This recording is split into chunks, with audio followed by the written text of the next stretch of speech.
Kia ora, my name is Robbie and I'm another white man behind a desk. Today we're talking about New Zealand's #1 property company, so long as you're listing them in order from most to least evil.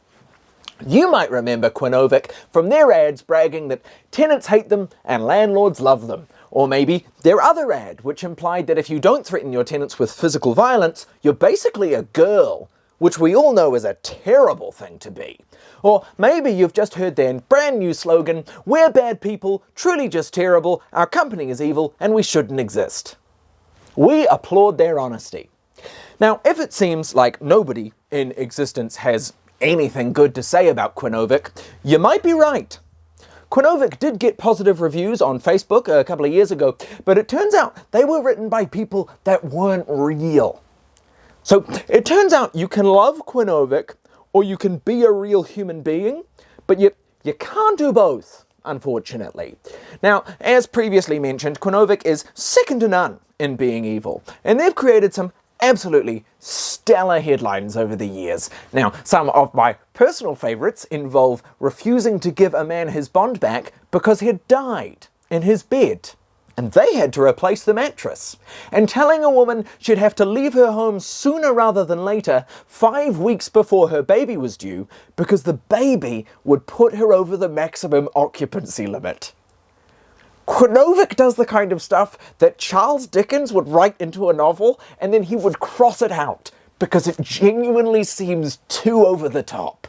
And despite their claim that tenants may hate them and landlords will love them, it turns out that landlords actually hate them too. Because it turns out that if you're a totally amoral greed machine, you don't just screw over tenants. You also screw over anyone and everyone you come into contact with. One landlord returned from overseas to find his property in a moat of dirty water and beside a pit full of dog poo, and said the experience left him feeling as though Quinovic were only out to take money from both landlords and the tenants. So, welcome to the resistance, landlords.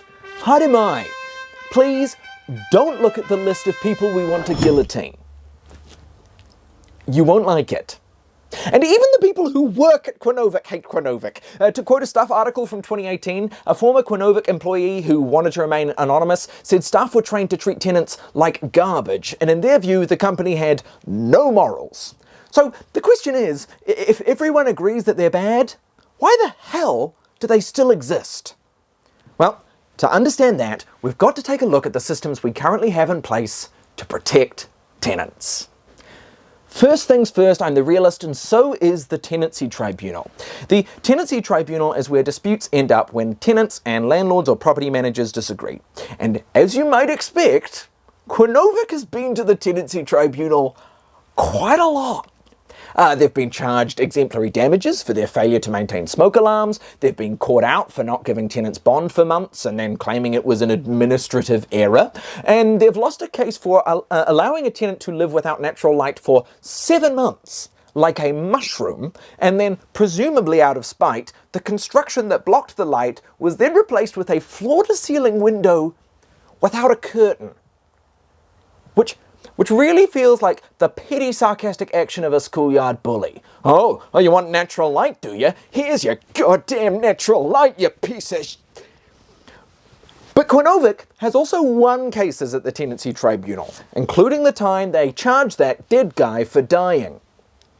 So, why hasn't the Tenancy Tribunal stopped Quinovic from being so darn Quinovic-y? Well, first of all, there's a rule that you're not allowed an advocate at the tribunal, and that law can backfire. It was designed so that tenancy disputes didn't become a competition of who can afford the most expensive lawyer, which is a good idea. But it also means that normies like you or me have to go up against property managers who know the system inside and out. Unsurprisingly, some property managers have a knack for coming out on top at the Tenancy Tribunal. Practice makes perfect, I guess. And there is a mediation service, but you can only get to it through the Tenancy Tribunal. So, great news for fans of bureaucracy, stress, and pissing off your landlord. Even if a tenant does win a case at the tribunal, the fines against property managers and landlords are insultingly small. A property manager or landlord might get fined a couple of grand for endangering their tenant's life, but when you're making 30 grand a year on one of many rental properties, it's basically just an operating expense. Besides, you can always raise the rent to pay for it. Great news. And even if you do win your case against the landlord and they're fined, sometimes they just don't pay. One tenant never received the $1,300 they were owed in damages, and Quinovic only got in touch with her when NewsHub started investigating, which is a great system so long as everyone is assigned their own personal support journalist. Hopefully that's feasible. Now, luckily, the Tenancy Tribunal isn't the only organisation protecting tenants. There's also Tenancy Services, Compliance and Investigations Team. I had trouble saying that. They were invented by the National Party in 2016 and they've been significantly expanded by Labour since then. The Compliance and Investigations Team, nailed it that time, can take cases to the tribunal on behalf of tenants. And they can issue fines to landlords on the spot without going to the tribunal at all, like some kind of helpful, not morally suspect Judge Dredd or a parking warden. But unfortunately, like all good things, they come in a small package. According to tenants advocate Robert Whittaker, they only investigate a few thousand properties a year when they receive complaints or bad cases make the news, because they just don't have the capacity to ensure that all tenants are living in warm, safe, healthy homes. So, oh well, better some than none, I guess. So what could we do? Well, we could register landlords and property managers, which would greatly improve our data on how many rental properties there even are in New Zealand, and give us the added benefit of allowing the state to deregister landlords or property managers if they're doing terrible things, like turning people into human mushrooms or evicting as yet unborn tenants. Local authorities could be charged with making sure rental properties are healthy by giving them a once-over and a warrant of fitness every 5 to 10 years, instead of at the current frequency of never. You could even be allowed to go to the mediator without having to go to the Tenancy Tribunal first, and be allowed to bring someone to support you, to level the playing field. You know, slightly against a professional property manager who's been to the tribunal 5 times this year for the exact same offence. Or, alternatively, we could keep things as they are and leave it to tenants to enforce the law themselves. After all, in an extremely competitive rental market, why wouldn't a tenant want to royally piss off their landlord?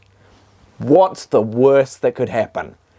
They get kicked out of their homes, the rent goes up more than they can afford and their lives fall apart. They continue to live in a dangerous, unhealthy home because they'd rather live in squalor than be forced to move their family for the 3rd time in 3 years. Well, if you ask me, that all sounds fine.